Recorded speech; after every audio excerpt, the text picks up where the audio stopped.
Okay. Today, my guest is Professor Franklin Allen. I'll keep my introduction short to maximize our time with him. In the next 30 minutes or so, we'll talk about Franklin as a person and Professor Allen as a thought leader and an esteemed scholar, and finally as a mentor to many PhD students and junior faculty. For the sake of time, I'll skip many of his accomplishments and give you a very quick snapshot. Franklin Allen is the recipient of the 2023 AIB John Fairweather Eminent Scholar of the Year Award. He's a fellow of the Econometric Society. He's a professor of finance and economics and executive director of the Brevan Howard Center at Imperial College. His research is in corporate finance, financial intermediaries and institutions, finance for development, and he has a Google citation count of over 90,000. His work focuses on financial innovation, inclusion, banking and financial crisis, corporate governance in emerging markets. And he studies comparative financial systems and development, focuses in Europe, China, India, Sub-Saharan Africa, and obviously the US. He was executive editor of Review of Financial Studies and managing editor of the Review of Finance. He's a past president of American Finance Association, Western Finance Association, Financial Management Association, and he is a fellow of the Econometric Society. Thank you for joining us. Thank you for interviewing me. First question, what did you want to become when you were a child? So early on, I wanted to be in the Navy and be a naval officer. Later on, by the time I was a teenager, I wanted to be a professor. And where did you grow up?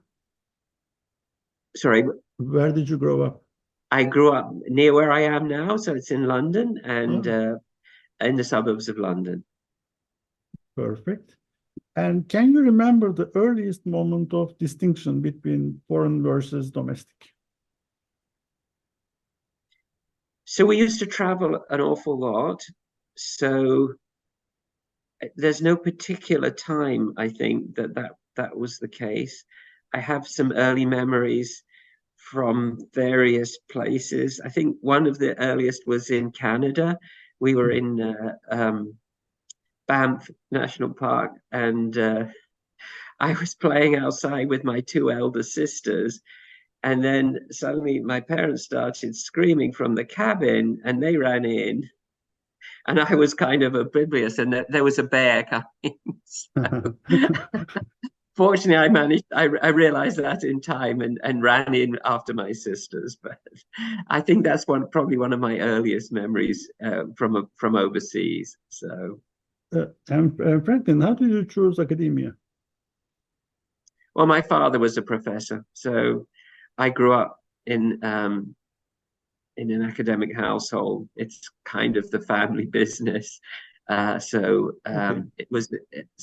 We traveled a lot. We spent a lot of time in the US. And so it was something that was very natural to me to try and do. And, you know, it's difficult to get into. So for a long time, it wasn't at all clear that I'd be able to become an academic. But once I'd stopped wanting to be a naval officer, it became my my desired job. Was he also in finance? No. So that's an interesting question. So initially, I was when I was a late teenager, I was fascinated by cars. And so originally I applied to do mechanical engineering. And I started what was called a sandwich program, which was you did a year apprenticeship, then you did 3-year degree, and then you did another year in industry. But by that time, I wasn't so keen on it after having done the apprenticeship. And then I switched. I decided I wanted to do computer science. This was sort of in the early days of computer science. And so I did that. But then actually, and it was unusual at the UK at the time, because you normally at that stage, and still very much today, you went and did one subject and you focused in on that subject. But I went to University of East Anglia, and one of their things was you could do a minor subject. So I started taking some courses in economics and then I really fell in love with that. So then I switched to the other way around. So I did a major in economics and a minor in computer science. And then I went to Oxford to do graduate degrees in economics. And then when I got my first job, it was half in economics and half in finance. And then I fell in love with finance. And so I have done mainly finance, or a large part of what I've done over my career has been finance or financial economics, I suppose, strictly speaking. And the love for cars is still there? Do you still... Not as much as it is. Now we live in London, I don't even own a car. So, okay. Something that people might find interesting about you that you wouldn't put on your CV. So I love to travel. I mean, that's my other passion in life, is going to different places. And there was a time when I spent much too much time traveling for work, which is not a good way to do it because you don't get to see the countries that you're going to. But that's still my other passion is other than family and things like that, obviously. But I just love traveling. If you stopped doing what you're doing today, what would be the second best alternative or career path for you?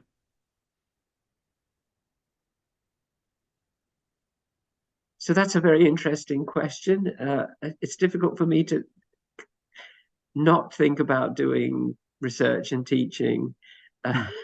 So I would try and get back into that in one way or another. But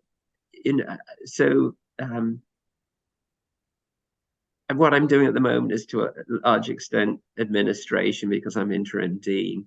But yeah, no, still my passion is doing research and teaching. Okay. And that's what I would do as a second best career as well. Regrets in life, any regrets in life, things that you say, I should have done or I shouldn't have done that. I should have spent more time with my family and less time working, probably earlier on when they were young children. I did spend more time with them, but when they were teenagers, I don't think I spent enough time with my children. I would go back and have that again, I think. What are you most proud of?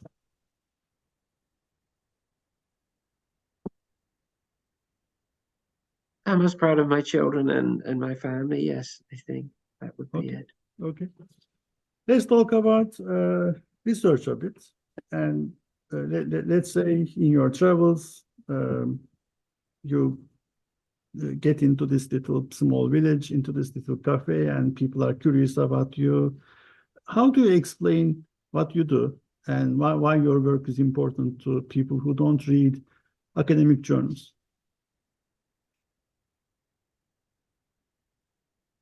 So I think that's a really important question. And what I would say is that I try and understand how financial systems work and the immense benefits that they can provide for societies in numerous dimensions. So obviously growth is one of them. So probably now, last 20 years, I've worked a lot on China to try and understand how it is that China has been so incredibly successful and lifted hundreds of millions of people out of poverty. And what did they do to achieve that? And the reason I got interested in that was because at the start of it, there was very much the Washington consensus, which was this notion that if only all countries did what Europe and the US did and had good institutions and democracy and all of those things, they would be fine and they do extremely well and grow, and the people would be much better off. And China's really interesting because they were a very poor country if you go back to 1980, say, and they've just been growing very fast now for 40 years or more. And we still don't really understand how they did it. What were the major ingredients for that? Can other countries replicate that? If you look at development economics, it doesn't really, it's not very consistent with what they did. The early kinds of conversations I had with some of my Chinese students was about, the nature of the institutions. The convention wisdom was you need good legal system, good financial system, good institutions. And they didn't have any of that. And yet they were growing and becoming very sophisticated in many areas. So now if we think about them, they lead in many areas. And there's this notion that they're competing with the US, which is an amazing thing if you think how poor they were 40 years ago. I mean, they're roughly at the same level as many African countries at that time. And now they have, electric cars, AI, many of these areas, they the world leaders. You look at the renewables, nuclear power, what is it? They're building 20 nuclear power stations a year or something. So it's a fascinating question as to how they did that. Is it replicable? Can other countries do it?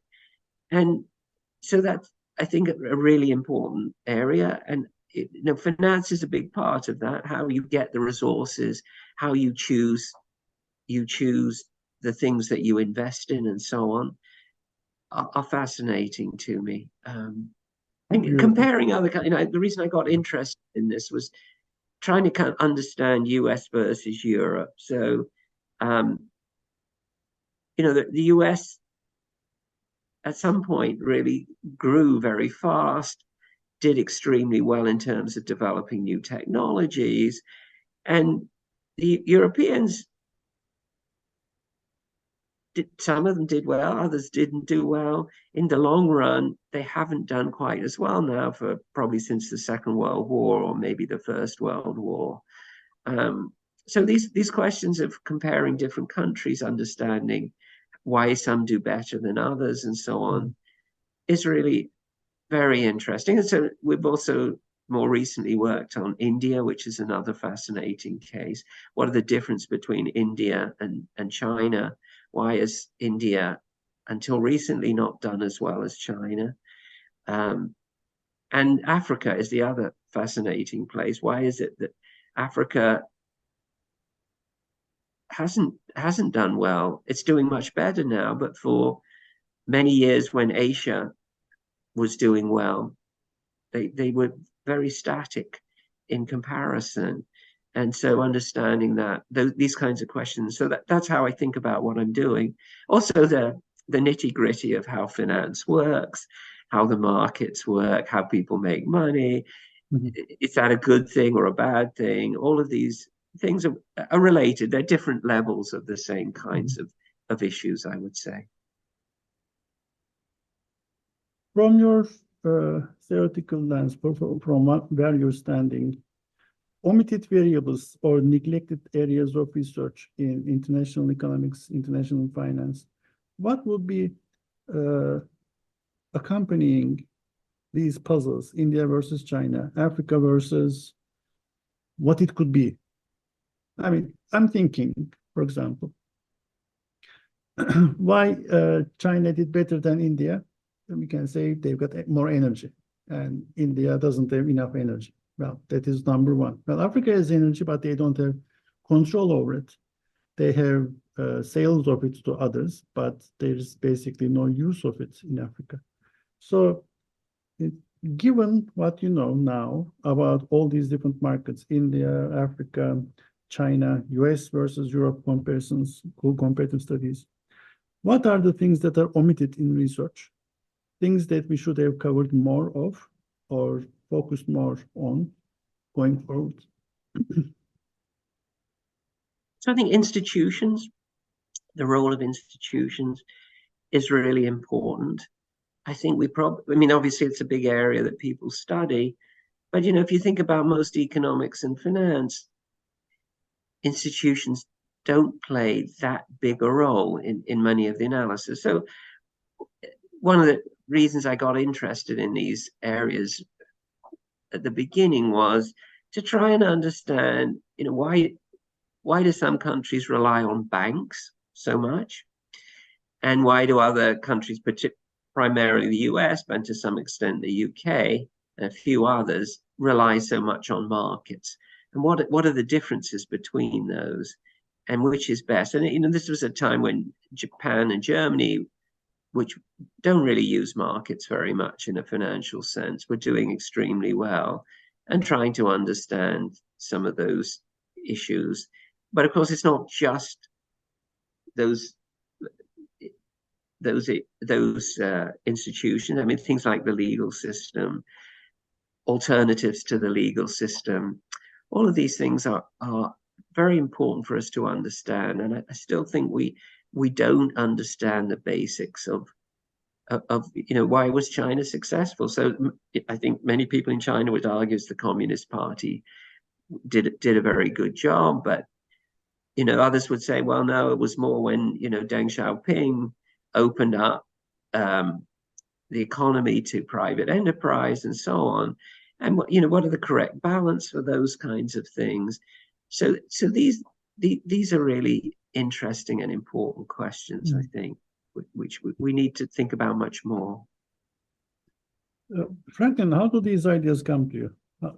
So when you're sitting and your mind is working, what we say, in a state of idle curiosity, how do the ideas come to you? How do you formulate these questions? Where does creativity come from for you?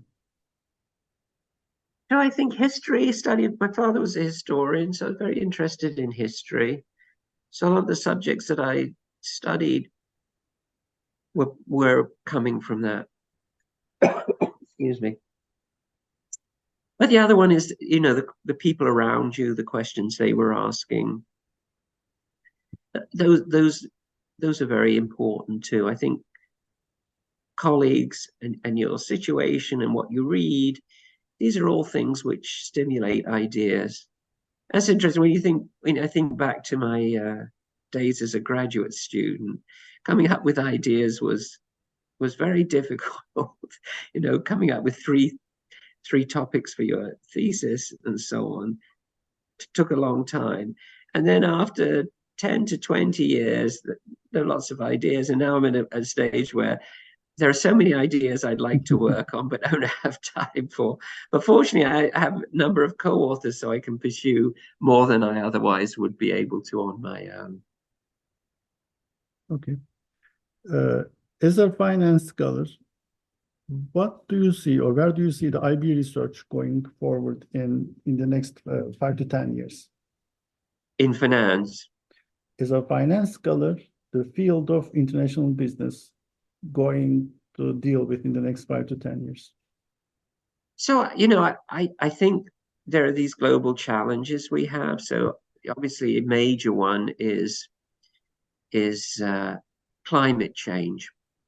And I think this is something which finance and international business have a huge role to play in, because we just, I guess this week, COP28 finished, and there's this notion that they're going to move away, the world is going to move away from fossil fuels, whatever that means. But how you actually achieve that is a very important question. And I think international business has a huge role to play, because we have technologies in some places which are very much fit for purpose for dealing with these issues. But there are many other places they aren't used at all. And so international business is a wonderful conduit for technology, for funds, for governance issues, and so on. And so I think international business is likely to become more and more important because of these issues of dealing with global problems like climate change. So, against that, we've got the problem that the world seems to be splitting into at least two camps, with China and Russia and to some extent the global South, and then sort of Europe and the US in other ones. So so we'll see how it plays out. I hope international business remains a hugely important force in the world in terms of spreading ideas, technology, resources from rich countries to poor countries, and generally improving the welfare of the world. Thank you. From your window, how did the culture of international area studies evolve over time?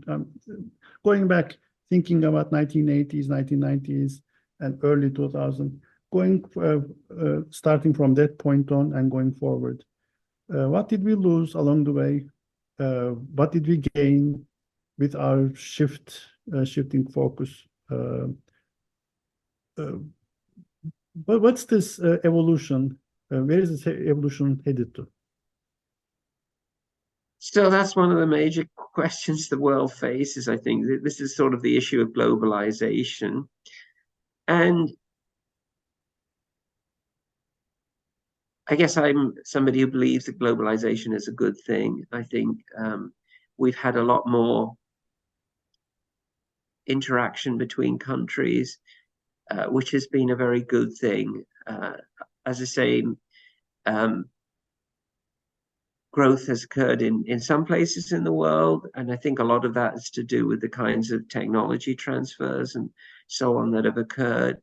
It hasn't occurred everywhere. I think there are still a lot of barriers in the world which prevent these good economic forces from occurring. I think the things we've lost, I mean, it's an interesting question as what the downsides of globalization are. And you can see it kind of re-emerging. So what we see now is a lot of industrial policies designed to prevent jobs moving around the world. So what we saw was a lot of manufacturing jobs moved out of Europe and the US to Asia in particular. And that had very important effects on terms of the pay of lower paid workers. So those are some of the negatives, that there just aren't that many good, well-paying jobs for people who don't have very good educations. I think it used to be manufacturing paid very well in many countries. And now much of that is done by robots. You think about the car industry. They used to have a lot of people that work for that. Now it's mostly done by robots and things. There are good paying jobs. I mean, I think construction still pays quite well in many places. And what we see though is people moving around the world to do these jobs. So, in the UK, we don't have many British construction workers. There are many Eastern European construction workers who've come over and do jobs which many people regard as not particularly attractive. So, I think there are lots of income distribution issues that have come up. There are a lot of migration issues, which is the other part of this, that many people, and I'll speak about the UK because I'm living there at the moment, many people don't want to do care workers' jobs, for example, because they don't pay enough money and they're difficult and not very pleasant jobs for much of what they do. In many ways, there's a lot of satisfaction. And then we have things like Brexit, which many people think was caused by immigration issues. But now, after Brexit, we have more immigrants, both legal, particularly legal, but also illegal than we've ever had before. And these are kinds of things which I think globalization has brought the reaction to immigration, the counter reaction, and so on. And these are very difficult issues in economic terms as to how you deal with them. And do people really want to have countries with no immigration, but where you have to pay enormous amounts in taxes, for example, because people, for example, for the National Health Service in the UK or health services in the country, they have to pay enormous amounts of money to them. So there are lots of issues like that, which I think are very important, that have grown out of some of these issues to do with globalization and the spread of international business. Thank you. Franklin, I would like to ask you about the third part of the interview, about mentoring and advice portion. So, but let's just start lighthearted first. Who was your advisor going through the program? Who did you learn from? So I was very lucky when I was an undergraduate that I had an advisor who taught me an awful lot. His name was Ashok Parikh, and I learned a lot from him. And then I was very lucky when I went to Oxford. So I had Joe Stiglitz as my advisor in Oxford for the first 2 years. And then I had Jim Merlis for the final year. So these were people with, both won Nobel Prizes, hugely influential globally, obviously.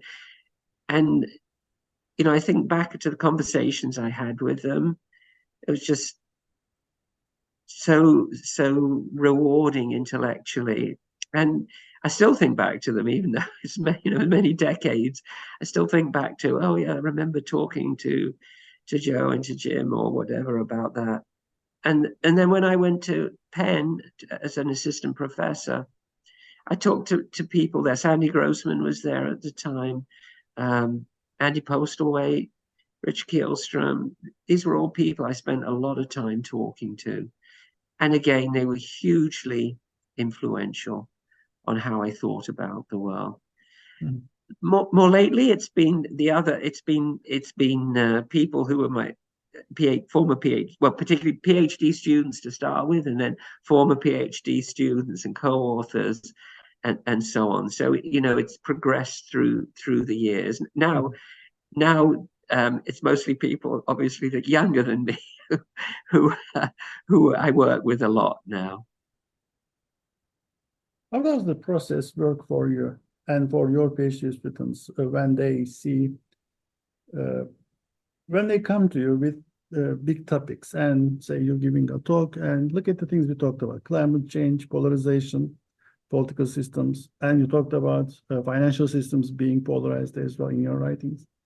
Then you talked about Brexit, immigration, globalization, deglobalization, nationalization, all that stuff. These are very big chunks of things. These are almost unmanageable in size. And the way that Joe Stiglitz would craft your career and help you form your path would be quite different than what the current people are going to be facing, actually. Definitely, if the patient comes to you and says, what should I be working on? What do you say? So what I try and encourage them to do is to think about what they think is important in the world, and things which haven't been done. It depends what stage. At the very beginning, they need to sort of think about what manageable topics. So things which are relatively small, but can be done by a graduate student, so that they don't get frustrated and can actually write a paper and hopefully submit it and have it published somewhere. And then as they go through, to think about bigger and bigger issues, but to talk to people, see whether people are making mistakes and so on, and just what they think is important in the world. And in your opinion, what you've seen in the past, what are the top 3 mistakes that PhD students and junior faculty make? Things that you would say don't do such and such. So that's a really important question, and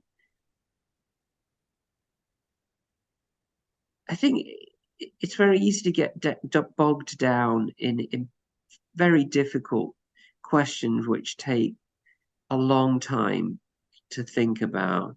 And so for PhD students and junior faculty, you don't have that time. You need to do things to publish papers, get tenure, get promoted, all of those things. So I think it's to focus on things which are important, which you think are significant and likely to remain significant for quite some time, and to have a portfolio of projects so that some probably will work out and some won't, and you can take more risks. And if you're going to have a portfolio of projects and do something, you need to work really hard. I think that when I think back to how hard people have to work at those stages in their career, it's very difficult, and it's it's a big struggle to do research and to publish papers and get not figure out how to solve a problem for a time. And then as you get more senior, then you can take bigger projects that are going to take you 5 years and you can try and solve. So I think you need to sort of have a progression. What was the best advice you received from important people in your life, like your father, Jem, Joe? What was the best advice you received from them?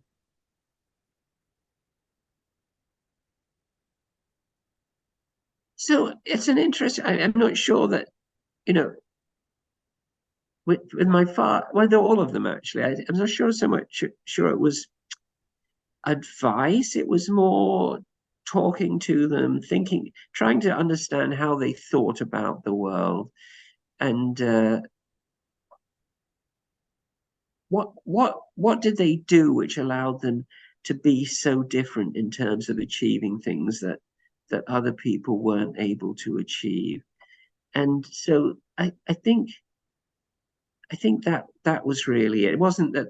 I mean, there are specific pieces of advice some people gave me, like, you can't solve a problem halfway. If you want to publish it, you've got to solve the whole thing. And if you can't do it, you can't just take shortcuts. You've got to do it properly. And there's that kind of advice. But also, it's interesting because there was Keynes had a huge influence in the UK, and so there was kind of this Keynes worship from the Second World, well, from the 1950s onwards. And so people were obsessed with what did he say about this particular topic. And I remember talking to people when I was at Oxford, and they would say things, oh, well, he just didn't understand this or that. And that was kind of a revelation to me, that you shouldn't just accept things. You had to actually try and understand. Even these famous people and so on, historically, they just didn't understand various things and hadn't thought through the problems. And one could do better than they could, that they could. So that was a huge lesson for me, I think. You actually started saying something quite salient. You were talking about your father, Jem, Joe, then John Maynard Keynes, how they see the state of a problem or a puzzle, and then how they thought differently to become different, to solve it differently. But how did they, in your opinion, from your observation, from what you heard them say about the process that they went through, how did they make that distinction from the rest of the people? How did they achieve what they did? So they were very clever. They were very clever, first of all. But, I think they were, many of them surrounded by very clever people. And so I think it was the interaction between clever people that allowed them to think about things in a different way, and to see this is not a good way to approach this problem, and this is the way we should be thinking about it. And then they obviously came up with with path-breaking papers that were cited, tens of thousands of times. So, I think that's what's really important about universities is, are you being surrounded by clever people that you interact with and learn from? And that's why it's important to go to very good universities to try and get that interaction between people. Thank you. For the sake of time, what's the question that I should have asked you but haven't?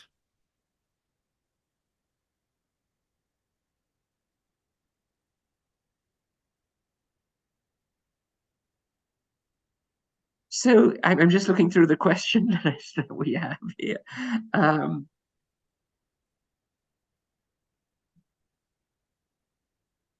You've got this one. What was your biggest failure, and what did you learn from it? And there were lots of those. Working on things that didn't work out at the beginning, but keeping going. I think probably the most important thing is just to keep going. That don't give up. If you've got a question, you may not be able to answer it, but put it to one side, come back to it later, and keep doing that. And there aren't many advantages of growing older. Very few. But one of them is that you have experience, you've thought about things a lot, and you can come back and do things in a new way and keep trying. And as long as you keep trying, then you won't solve every problem. No one's going to solve every problem, but you may solve a few ones which at the beginning and through time were you perceived as very difficult. Thank you, Franklin. This was delightful. I learned a lot. I'm sure the audience will agree with me. Thank you for your time. Thank you.